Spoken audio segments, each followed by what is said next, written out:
Okay, good afternoon, everyone, and welcome to ENG4E Term 2A. My name is Mike Laverty. I'm your instructor, and today is February 9th, 2023. We are on Class 4. We're on Unit 1, and today's class, we will talk about key questions 5 through 9.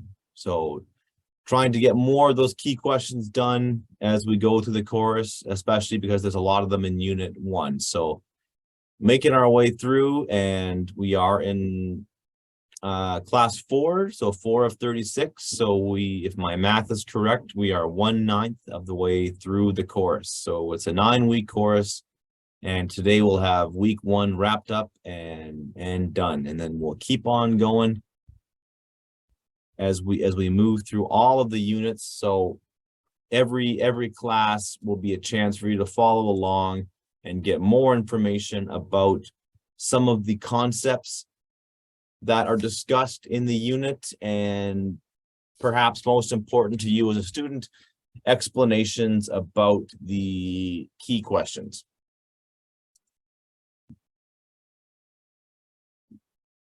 So we are following along with our unit schedule. So Unit 1, we should be able to wrap up Unit 1 by next week. We might take a bit longer because Unit 1 is one of the longer ones. There's lots of information to cover, and there's lots of concepts we have to get down before we move on to the next units.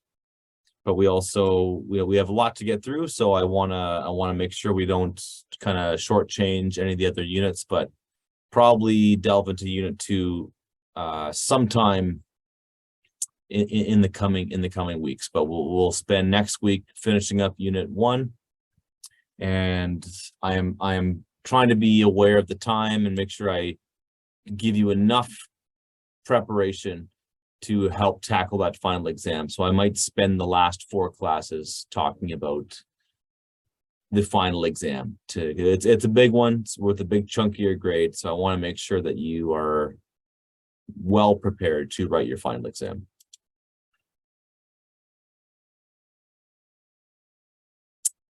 So we are still in the process of developing our studio in the Wausau office here in Sioux Lookout. There's been a lot of construction today. A lot of tech guys have been in the building setting up wiring and banging on things and talking on walkie-talkies, and I've been listening to them and kind of being fascinated by all the cool stuff they're doing. But the long story short is that our studio is not ready to go, and hopefully next week I'll be back in the big studio with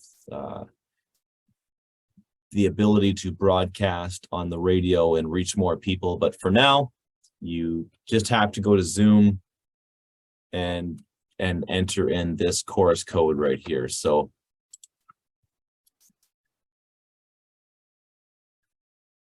if you go to zoom.us, and then you'll see a button that says join a class, and then my class code is 417-6699799. So you enter that class code, and that will bring you to the Zoom class, right? So that's what you do. You click on that, and it brings you to this class, and you can watch live and talk about things live with students and myself. And that's what we're trying to do. Trying to get a lively discussion going on here. So I know we all can't be together in a class. We all can't talk, but if we could, it'd be awesome. So please join that link if you can. And if you can't, that's fine. You can watch the videos on YouTube. And if you go to the playlist, you'll see an ENG4E playlist that you can watch and see all of my classes. Here's how to submit work. If you're watching on YouTube, feel free to pause that screen. All this information is found in your course study guide. It's in your Unit 1, 2, 3, and 4 as well. You can find the information there. And you can also talk to your DEC, or phone the WAS office and figure out how to go about things from there. So there's lots of people who are here to help you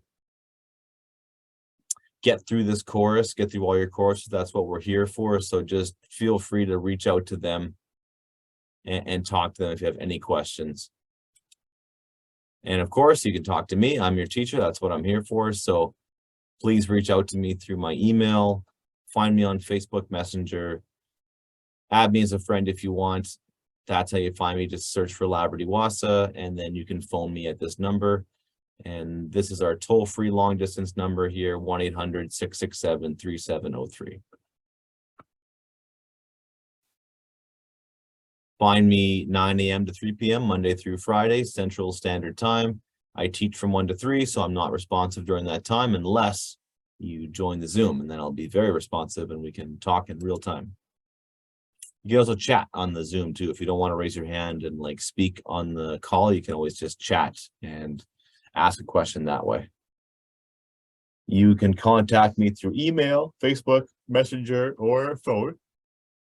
So this is your next step. This is your homework. So would like you to read the study guide and unit 1 of ENG4E and read the first chapter of Where the Rivers Meet. So get on top of that novel, start reading into it. It's a really good novel. It's a very cool story. And then complete key questions 1 and 2 for now. And then I'll update that for next week. So here's our learning goals for today.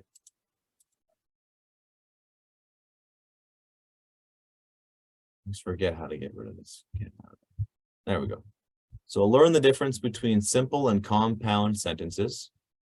We'll talk a little bit about the writing process again, and we'll look at adjectival phrases and adverbial phrases. So just phrases that have adjectives and phrases that have adverbs. So we're getting into our parts of speech, and our success criteria will be to write simple and compound sentences, to practice the writing process, and to try writing some of these adverb and adjective phrases. And we will, oh, did I have that on my, yeah, I did. Oh, I missed this page, that's why. Yeah, we will do a quote of the day. We will look at simple and compound sentences. Key question 6, look at some journal writing. Key question 7, creating and using adjectival phrases. Adjectival or adjectival, I'm not sure how to pronounce that. And some more journal writing. So here is today's quote of the day. The principle is this: when you write, you make a point not by subtracting as though you sharpened a pencil, but by adding. When you put one word after another, your statement should be more precise the more you add. If the result is otherwise, you have added the wrong thing, or you have added more than was needed. From Brooks Landon's great book, Building Great Sentences, How to Write the Kinds of Sentences You Love to Read. So I'm a big believer in the craft of writing, and it's not like some magical process that you do. It's, you know, it's a craft, and it's done by building, it's done by molding, it's combining certain elements. So Stephen King, you know, one of the most famous writers in the world, he is quoted as saying that building or you know, writing a book or writing in general is he compared to ditch digging. It's extremely hard work. It's work that requires, you know, you got to put the work in, but it's like laying brick, right? Brick after brick, you know, word after word, you got to layer them up, right? So it's and one of the most common things I tell students is to add more detail, right? I'm always writing the same words over and over again on my papers to my students. Be specific, expand on your ideas, right? Develop your ideas. You're being too general, so like add more information, you know, be more precise by adding more, right? So just keep that in mind. Just detail after detail, right? Tell the reader what you're talking about. All right. So now let's break down some of the mechanics of writing a sentence.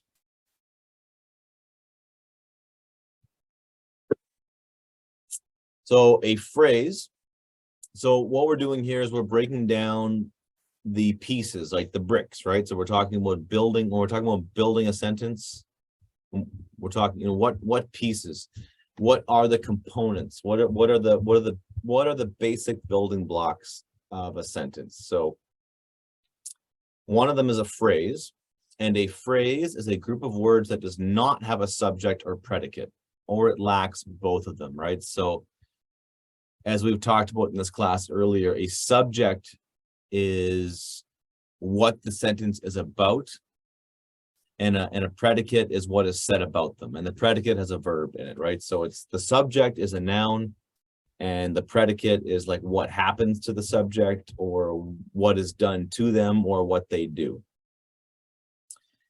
Very important to note, a phrase cannot stand alone as a sentence, right? So it's not a, it wouldn't stand alone on its own.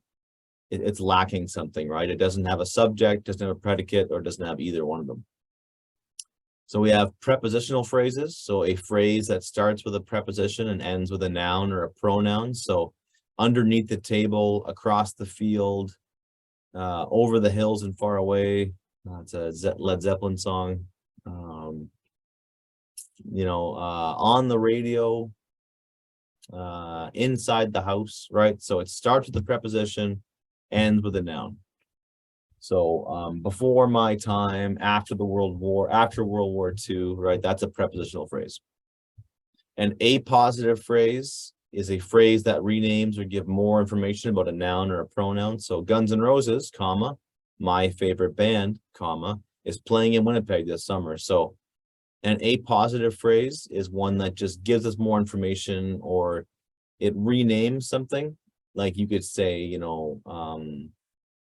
my teacher, and then the teacher's name.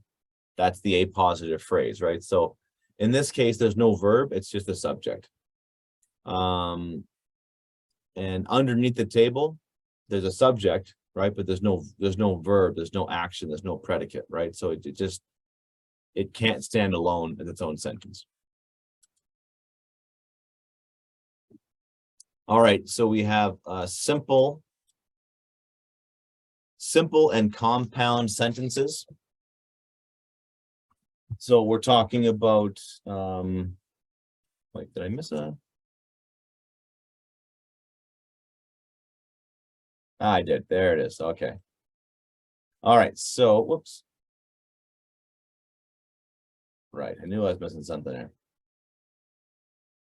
So a clause is a group of words containing a subject and predicate, right? So it's it has them both, right? So an independent or main clause is a group of words containing a subject and a predicate, and it's got a third requirement: it can stand alone as a complete sentence, right? So if you've got a subject, if you've got a verb and a predicate, and it could be its own sentence, that's an independent or a main clause. That should be an E at the end of subordinate. So yeah, and then you have dependent or subordinate clauses. So main means like the most important, and subordinate is like underneath the main. So a subordinate clause is a group of words containing a subject and a predicate, but they can't stand alone as a complete sentence. Like while I watched my sister's performance, comma, I noticed that she was very nervous, right? So I noticed that she was very nervous. That is a main clause because it's got a subject, I, it's got a predicate, notice she was nervous, and it could be its own sentence. But while I watched the performance is not, because the word while makes it dependent on something else, right? So that's what it means to be a dependent. That's what it means to be a subordinate. It means that your response, means you're not complete without somebody else. So in this case, that sentence or that clause only makes sense when you connect it to a different one. And that's what that means, to be a main or a subordinate, or to be independent, right? So if you're an independent person, you don't need other people. But if you're a dependent person, you do need other people. So we have clauses and we have phrases. And that is how we create sentences, right? We combine clauses and phrases to make sentences. You can make a sentence with one clause, but you can't make a sentence with one phrase, right? So hope that makes sense, right? So a clause can make up a sentence, and a sentence can have a mixture of clauses and phrases, or it can just be one clause, but it can't just be a phrase. That does not work. So we have simple and we have compound sentences. There's also complex sentences, and there's four main types, but we're looking at two of them today. So today we're looking at a simple sentence and we're looking at a compound sentence.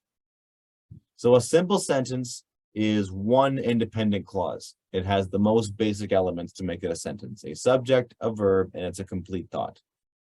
And a complete thought can stand alone as its own sentence. And this sentence is made of one independent clause. A compound, so because the word compound means like a combination, that's when things are compounded together. So a compound sentence is a sentence made up of one or two independent clauses. Made up of two independent clauses or complete sentences connected to one another by a coordinated conjunction or a semicolon. Okay, so conjunctions are one of the 9 parts of speech that we have discussed in this class. They are connector words. That's what the word conjunction means. And so it's not just any conjunction, but it's a special conjunction called a coordinated conjunction. And we can remember them by using the acronym FANBOYS, and I've discussed FANBOYS before. So for, and, nor, but, or, yet, so. So we can use those coordinated conjunctions to make a compound sentence. Or, oh, I'm so sorry. This downstairs studio just gets me yawning. We can use a coordinated conjunction, or we can use a semicolon. All right. But when we use the coordinated conjunction, we have to be careful to put a comma in there, okay?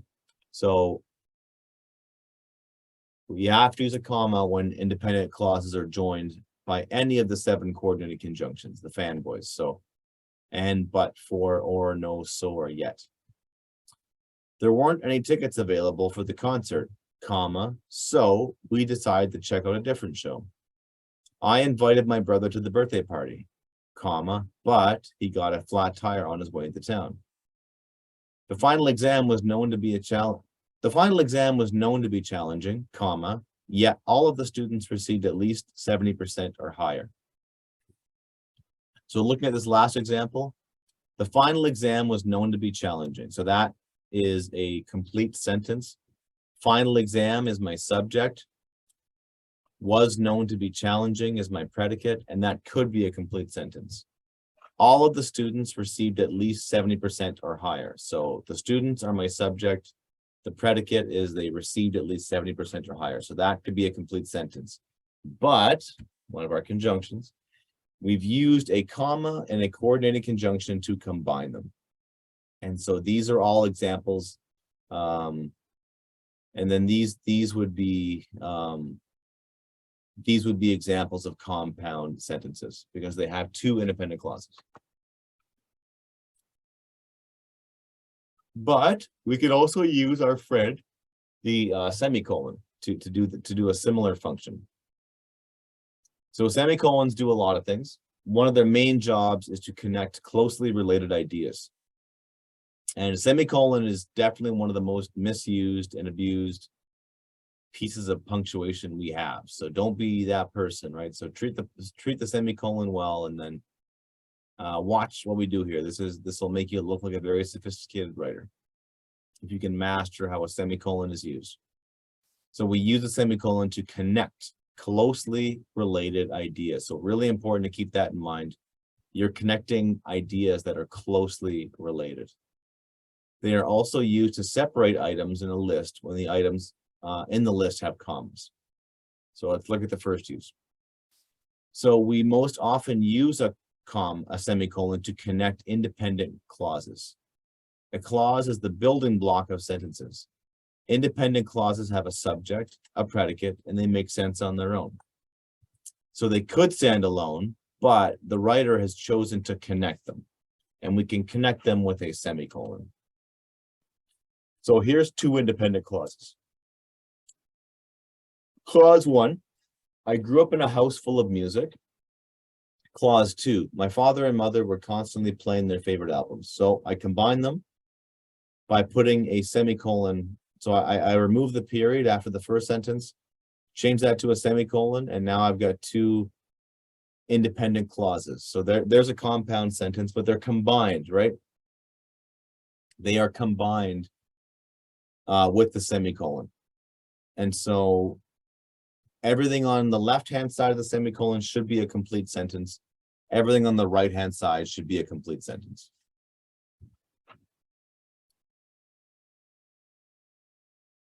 Here's another example. Growing up, my dream was to play in the NHL, and I lacked the discipline and raw talent to play at an elite level. So growing up, my dream was to play in the NHL, semicolon. However, I lacked the discipline and raw talent to play at an elite level. So in this case, I'm using a conjunction and the comma after the semicolon, and that's when I don't, I could have just combined them with the semicolon, but I wanted to use the word however to make a point, right? So while this is true, this happened, right? So you can use a coordinating conjunction or a conjunction in there as well. But another way we use semicolons is to separate items in a list when those items have commas. So here's my example. When we went to the new sandwich shop, and they had many interesting combinations. So they had turkey, bacon, and guacamole. That's one option. So you put the semicolon to divide that one option. Chicken, bacon, and ranch, semicolon. Ham, Swiss, and honey barbecue sauce, semicolon. And meatball, hot sauce, and mozzarella. So meatball, hot sauce, and mozzarella is one option. Bacon and ranch chicken is an option, right? So all of these are options that have commas in them, because otherwise it would get confusing to have just comma after comma after comma. In this scenario, the semicolon helps us to divide the items in a list. So there's really, even though there's like a lot of words there, there's really only 3 sandwiches you can get. Turkey, bacon, Swiss, chicken, bacon, ranch. So there's 4. Ham, Swiss, and honey barbecue, and meatball, sauce, and mozzarella. So there's the 4 different subs I can buy, and they're each divided by the semicolon.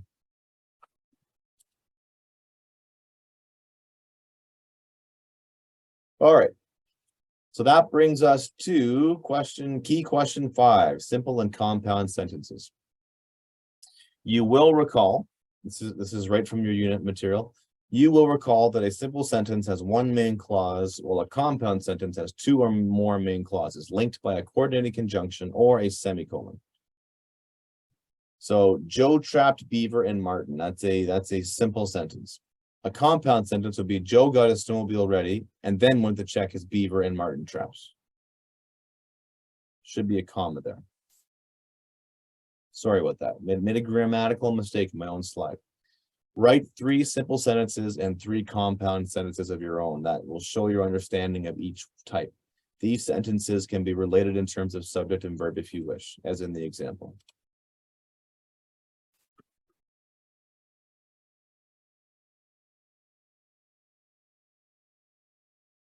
Okay. So let's do that together.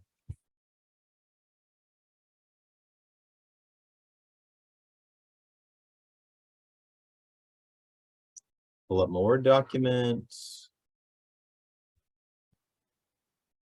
That's from my previous class. All right, so we're going to do key question 5. We have to write how many sentences? 3 simple and 3 compound. Okay. So let's do that. Right. 3 simple sentences and 3 compound sentences.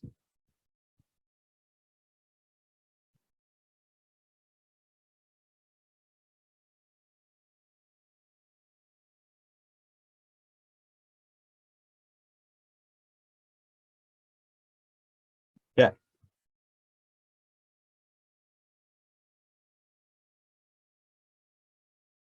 So you could do the for the compound sentences, you might want to try both of them. You know, like let's make these bigger.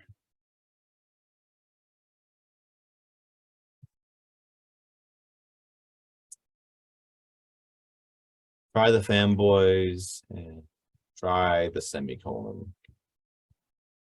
See how those work for you, okay?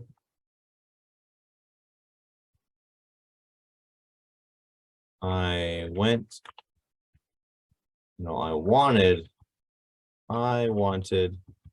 to go for a bike ride, but it was raining outside.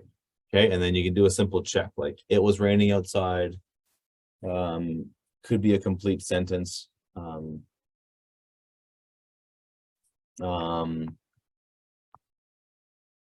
not sure if that could be a complete sentence, but a storm, a thunderstorm started before I could leave the house. There. And so there we go. So that's a thunderstorm started before I could leave the house. That's a complete thought. And then so was I wanted to go for a bike ride. But a thunderstorm, okay, so you could try that, and then or try the semicolon approach. Like pick an idea you want to develop.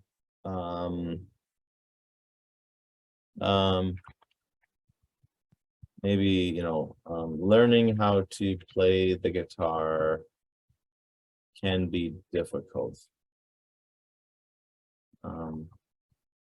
Beginner guitarists struggle with playing notes with fresh fingers. Okay, so they're very related, right? So it's sort of like the semicolon attaches them. And I'm a guitar player, and I've taught guitar for many years too, and not having calluses on your fingers really makes it hard, right? So there we go. So these are compound sentences. And then the simple ones could be, these are really simple, right? Make them simple. Don't overthink this, right? So, you know, my dog is a husky. Boom, that's it. That's a simple sentence. 5 words. Let's try for a little bit long.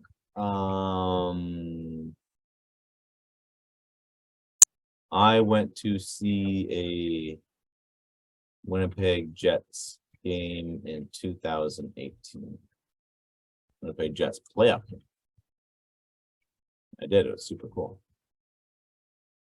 So I'm the subject of the sentence. Predicate is what happened to me or what I did. That was went to see so you need a subject, a verb, and it can be a complete sentence. So let's see. Lucy checked out a book from the library, you know, and then I would say for this, I would say do the check. Does your sentence have a subject? Does it have a predicate? Could your sentence, or maybe can your sentence stand alone? You know, is it a complete thought? That is not dependent on another sentence, clause, or phrase.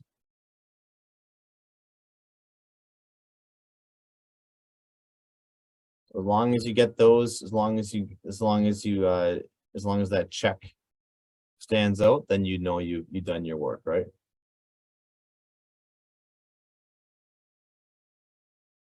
And then over here, we can do the same thing, you know, do the check.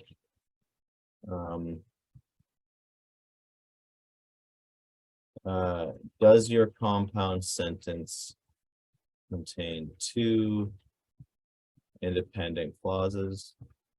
Can both of these clauses stand alone as complete sentences? Okay.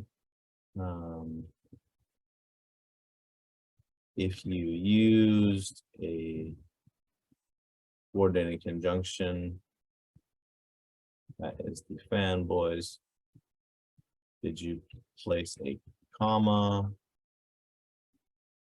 for the, so that's sort of like your checklist, okay? Yeah, so that's that one.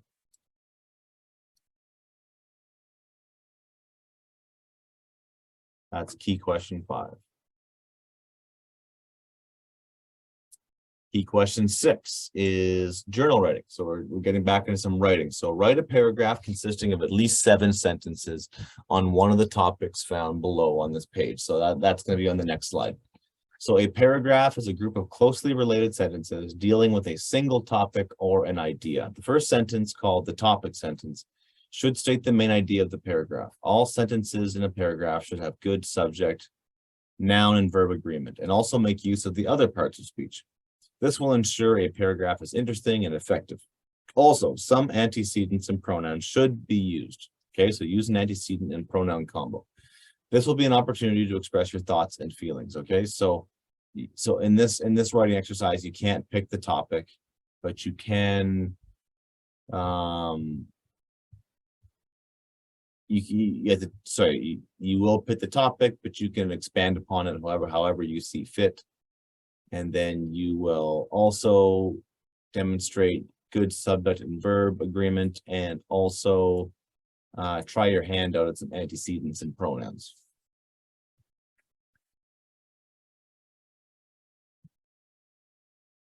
So here are our examples. Whoops. So topics are the summer of 2022, a trip I have taken, an elder in my community, what I hope to gain from this course. So you can talk about one of those 4 topics, okay? Take those topics and run with it, right? So the summer of 2022, trip I have taken, an elder in my community. So I would pick your topic and then hit that checklist, right? So I'll demonstrate that. Oops, go back into here. Okay.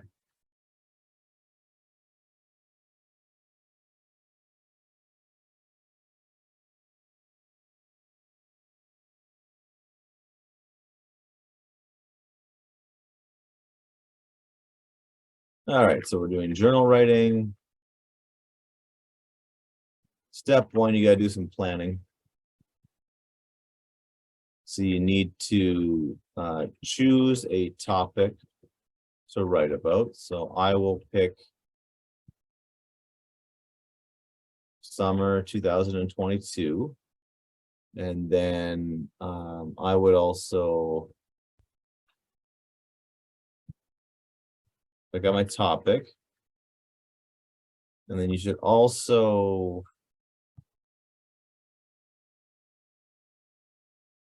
think of supporting details and try to come up with a main idea. So it's sort of like the classic assignment, like what I did last summer or what I did over the summer. So I'm just thinking back to my experience in the summer of 2022 and all of the stuff that I did with my family. And I'd say I would do so the general topic is the summer of 2022, and like a specific topic, or my main idea will be spending a week in Winnipeg, right? So and then my supporting details would be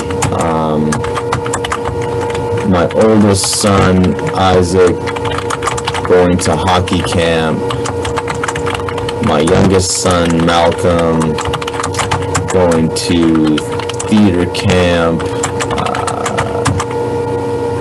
going to going for sushi. What else did we do? We went go to the movies. So we did lots of cool stuff. Visiting the Forks, staying at my brother's apartment.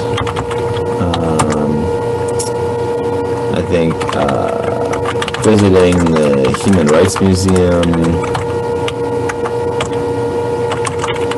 So there we go. So I've got my topic, I've got my main idea, and then so this is what I would suggest doing with an assignment like this. It's got to be a group of closely related sentences dealing with a single topic or idea. I need good subject and verb agreement. I need to do antecedents and pronouns. Okay, so I've got to make sure I'm doing those things right. So I've got subject, verb, agreement, and I need to proper use of pronouns and antecedents, right?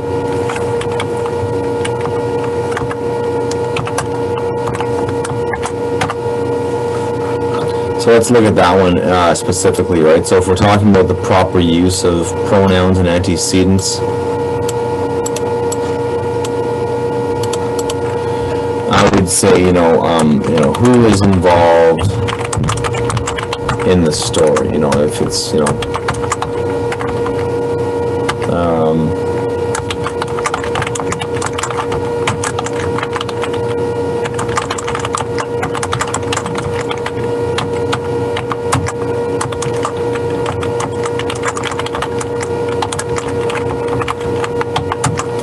right, so that's just, I stands in place for Mike Laverty. My story, right? So,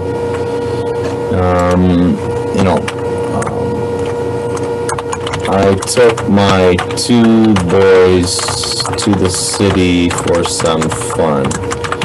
They enjoyed the trip. My oldest boy is Isaac. He attended a hockey camp, right? So he stands in place for Isaac, right? So that's just my proper use of pronouns. And then subject verb agreement, just making sure you're using the right, making sure you're using the right verb tenses.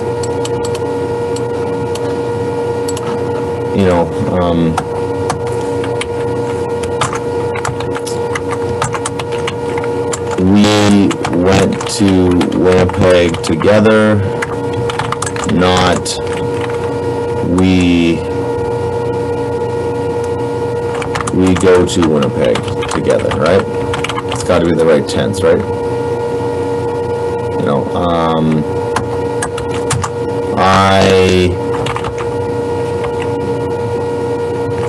I visited the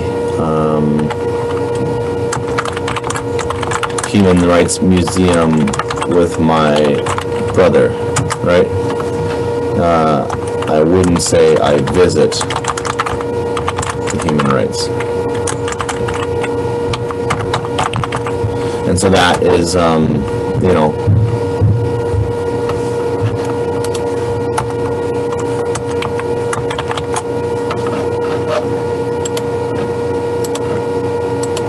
so if we look at this example right here, the subject-verb agreement,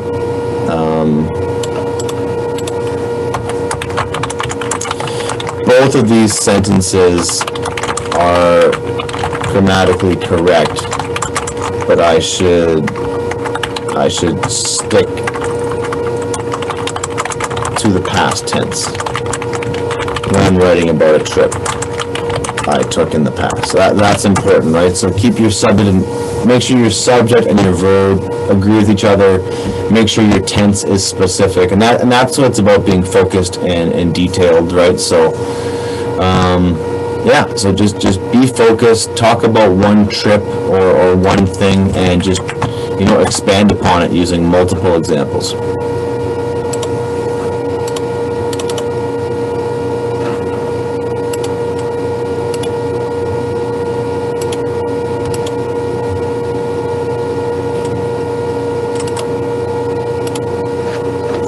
All right, so, you know, we've been talking about paragraph developing and making our writing consistent. So this comes from your textbooks. I just want to just briefly elaborate on that. So the following is an example of a good paragraph. When you choose a post-secondary institution to attend, there are many issues to consider, right? So that's a great topic sentence, right? It's very specific. So I know that as a reader, I know this sentence is going to be about choosing a post-secondary institution. So of course, secondary school is high school in the sense that it comes after, you know, elementary is like is the first school you go to, and then high school is secondary, and then the word post means after, so after secondary. There are many issues to consider. So that's the topic is choosing a post-secondary is a big decision, and so you got to consider things. So that sets up an expectation that the writer is going to talk about those considerations. So here's one. You must consider the types of program you wish to pursue and determine which schools offer the most valuable course of study for your goals. You and your family must discuss the relative costs of various types of programs, deciding which schools are affordable to you.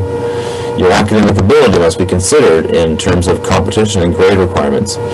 Your personality must be taken into consideration as well.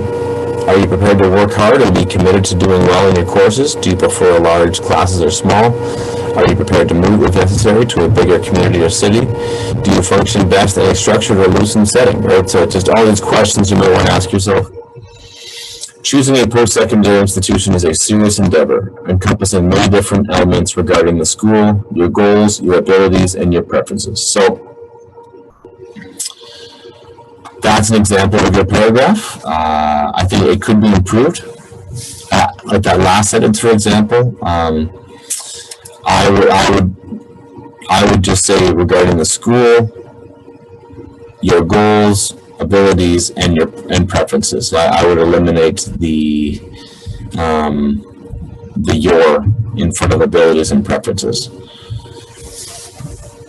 Or maybe say regarding your school, goals, abilities, and preferences. So you know, it's there's always little ways you can tweak it. All right, so key question 7. Let's delve into that and explain that. So creating and using adjective phrases, 10 marks. So for each of the following nouns, write down 2 adjectives, right? So this is the way it appears in the textbook, right? So you have book, thunderstorm, house, movie, and girl. So if I have the word noun, dog, and I add the adjective healthy to it, I get the adjective phrase healthy dog. Now, using each of the given nouns, choose one of your adjective phrases and turn that into a sentence. I am the proud owner of a healthy dog named Snowy, right? So you're going to want to take, the word book and write down 2 adjectives, right? So you could say a fictional book, a large book, a heavy book, a red book. Could be lots of things, right? It could be a boring book, an exciting book. Could be your favorite book. Could be all kinds of things, right? So a scary thunderstorm, a short thunderstorm. So think about like duration, intensity, size, just the way you can describe things, right? Movies, you've got scary movies, long movies, boring movies, funny movies, homemade movies, independent movies, Hollywood movies, blockbuster movies, old movies, new movies. Houses, what kind of houses do you have? Big houses, small houses, rundown houses, new houses, old houses, houses on the market, right? Just what ways can be used to describe these houses? Girls, young girls, old girls, school girls, right? Just tall girls, short girls, right? Just that's all you have to do is just think of, and then write 2 for each one. And then pick one of those and write your adjective phrase. And that's what an adjective phrase is, right? So healthy dog. Healthy dog is a phrase, right? It's not a complete sentence because it lacks a predicate. It's got a subject, healthy dog, but there's no predicate, there's no action. And that's not a complete sentence. So it's a phrase. I am the proud owner of a healthy dog named Snowy is a complete sentence. It's got a subject, I, and then the predicate is am the proud owner of a healthy dog named Snowy.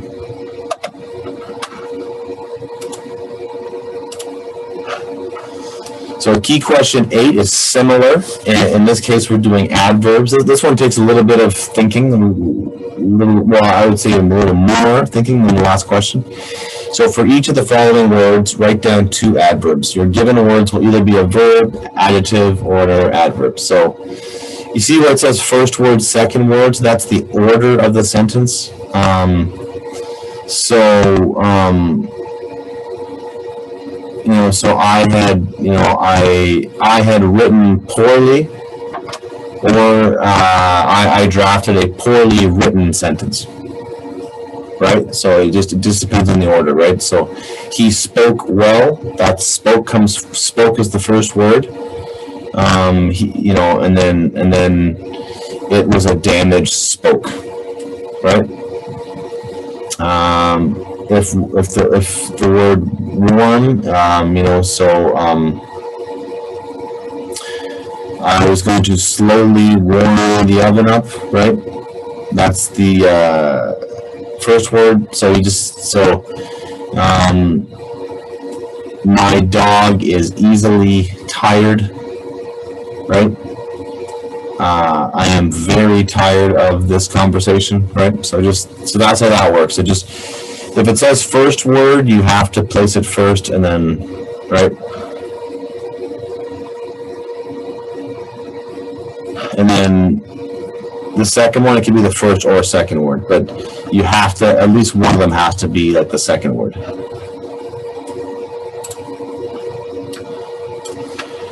So take a verb like skate, and then we can add an adverb quickly. So an adverb is a modifier because it modifies a verb. In this case, skate. So skate quickly is an adverb phrase. So if I use any 5 of the adverb phrases I created, I can write a complete sentence. So after a short lesson from the coach, the parents were amazed to see their little girl skate quickly, right? So they weren't just amazed to see her skate, they were amazed to see her skate quickly.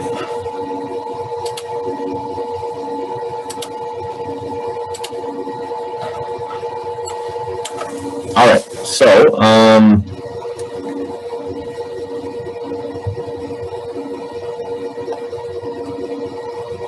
So key question 9 is a journal entry. question with 10 marks. So in approximately 1/2 page of writing, so this should be a paragraph, describe a funny experience you have had or you have heard about in the past few months. If in your paragraph, use at least one adjective phrase and one adverb phrase to add color and variety to your writing.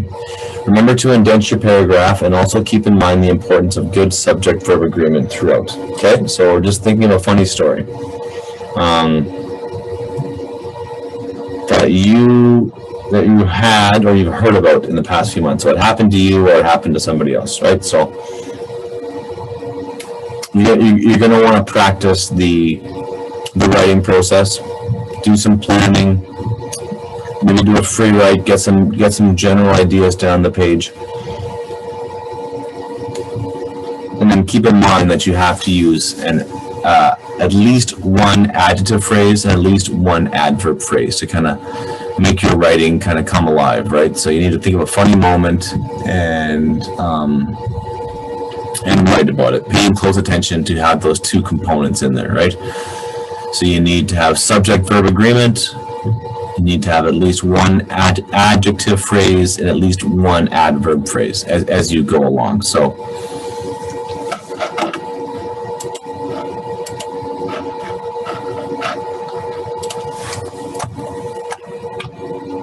we're doing journal writing and we're doing key question 9, which is a funny story that happened to me or I heard about. So we need to do step 1. We need to do some planning here.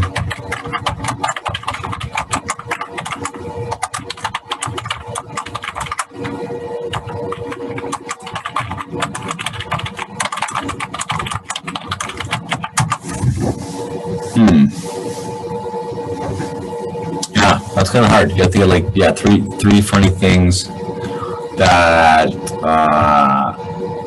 happened to me or you heard about, and then you're just gonna simply describe them. So this could be like, somebody mishearing a word, or a funny joke you saw on TV, or a funny episode of a TV show, something funny that happened in a movie, something funny that you did or you overheard, or so you got to think of that funny story first, and then you got to make sure that you use an adjective phrase, and then use an adverb phrase.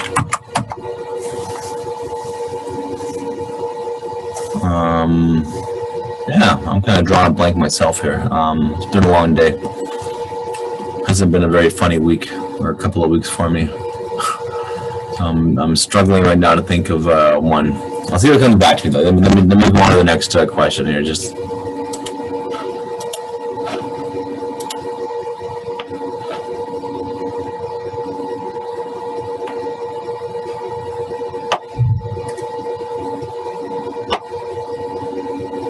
Okay. Maybe this would be a good spot to leave off, and then maybe we can come back to question 9 once I've had a chance to let me think about that for a second. Key question 9. Let's look at that first one, right? So a main and a subordinate clause. So we need to have one that stands on its own, one that doesn't. Okay, so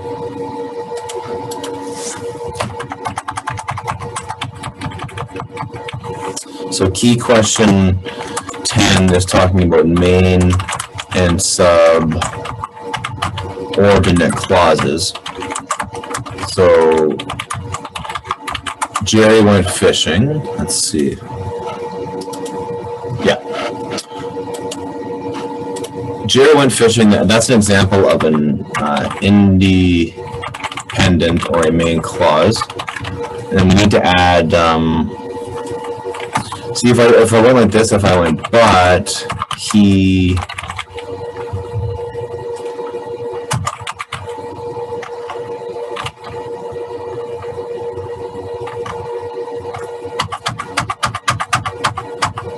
need to add a subordinate clause. Oh, okay. Oh, you do this, right? We could do Does it say what order it's got to be in? Okay, yeah, so you could do this, over the weekend, comma, Jerry went fishing. That's good, because over the weekend is a subordinate clause. So you could do an example like that, right? Or